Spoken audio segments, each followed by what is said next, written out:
এই ব্রিজটা জনাব নুরুল ইসলাম নয়ন ভাই নির্বাচনে প্রচারণার সময় আমরা অদাবদ্ধ হয়েছি। প্রিয় নেতা জনাব নুরুল ইসলাম নয়ন ভাই বলছে যে এলাকায় কোনো উন্নয়নমূলক কোনো কাজ মানে কোনো ব্রিজ থাকলে ভাঙ্গা শাখা থাকলে সে করে দিবে। কিন্তু আমরা অনেক নেতারই এখানে আব্দুল ইসলাম জাকুব সাহেবকে এখানে আনা হয়েছে, মাছ খাওয়ানো হয়েছে, কিন্তু সে এটা করে দেয় নাই। করে দেয় না একমাত্র কারণ হলো এই পরিবারটা বিএনপি পরিবার ছিল এই জন্য। কিন্তু আমরা নির্বাচনের আগে ভোট চাওয়ার সময় এসে বলে গেছি যে আমরা একটা ব্রিজ করে দিব এখান থেকে সরকারি বাজেট মোতাবেক। কিন্তু আসলে অনেক নেতারা এটা আশ্বাস দিয়ে গেছে, কি হয় না। এই জন্য আমি তদনগত একদিন এখান থেকে যাওয়ার সময় একটা বাচ্চা খালের থেকে শাখা থেকে পড়ে গেছে। 200-র বেশি সার্ভিস ও ফিচারে লেনদেনের সব বিকাশ অ্যাপে সম্ভব। তারপর মানুষ মারা গেলে এখান থেকে আপনার খাল পাড়ে লাশ নিয়ে যেতে হয়। এই জন্য আমি চিন্তা করেছি আমার নেতা জনাব নুরুল ইসলাম নয়ন ভাইকে এই মেসেজটা দিব। আমি আমাদের এখানে একজন সমন্বয়ক ছিল হাজী জাহিদুল ইসলাম রাসেল ভাই, উনিকে জানাইছি আমি তদনগত একটা ব্রিজের কাঠের ব্রিজ করে দেওয়ার ব্যবস্থা করেছি। এবং কি আমাদের একটা দাবি আছে প্রিয় নেতার কাছে, যে নেতায় আমাদের এখানে একটা বড় ব্রিজ, প্রায় 300-350 পরিবার এখানে বসবাস করে, বাচ্চা কাচ্চা যেতে অনেক কষ্ট হতো। যেহেতু একটা কাঠের ব্রিজ হয়ে গেছে, এটা বড় ব্রিজ বাজেট করার জন্য এটা আমি প্রিয় নেতাকে অনুরোধ করব। আগে এই জায়গা থেকে অনেক মানুষ চলাফেরা করছে, আপনার সাক্ষা দেয়া বাচ্চারা এবং মা বোন অসুস্থ মানুষ যাইতে অনেক সমস্যা হয়েছে। কিন্তু আমাদের আওয়াজপুর একজন মানবিক নেতা আব্দুর রহমান হাজারি ভাই এখান দিয়ে একদিন যাইতেছে বাজারে, দেখতেছে একটা বাচ্চা পড়ে গেছে পানির ভিতরে। তাৎক্ষণিক এই বাড়ির মুরব্বীদেরকে ডাকছে, তার কাছ থেকে কিছু আর্থিক সহযোগিতা করে আমাদের এই ব্রিজটা করে দিচ্ছে। আগে এদিকে ছোট একটা শাখা ছিল, শাখার দিকে এদিকে পরে আপনার এই 15 থেকে 20টা ফ্যামিলি আছে। এই 15 থেকে 20টা ফ্যামিলির ভিতরে পরে 1 থেকে 150 জন মানুষ এই রোড দিয়ে যাতায়াত করতো। ছোট একটা শাখা ছিল।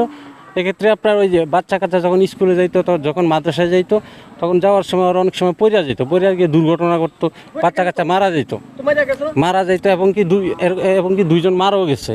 এখন এই যে ছোট একটি ব্রিজ করার মাধ্যমে আমাদের অনেক সুযোগ সুবিধা হয়েছে।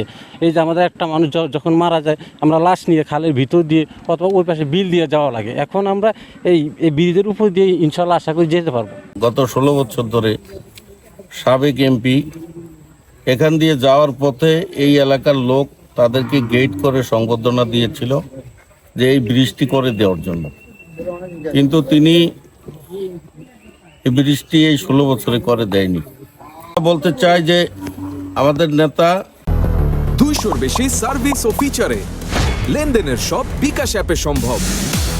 মাননীয় এমপি মহোদয় নুরুল ইসলাম নয়ন ভাই নির্বাচনের পূর্বেই কথা দিয়েছেন যে সর্ব জায়গায় যেখানে যে সমস্যা আছে পাবলিকের জনস্বার্থে যেখানে যে সমস্যা আছে করে দিবেন।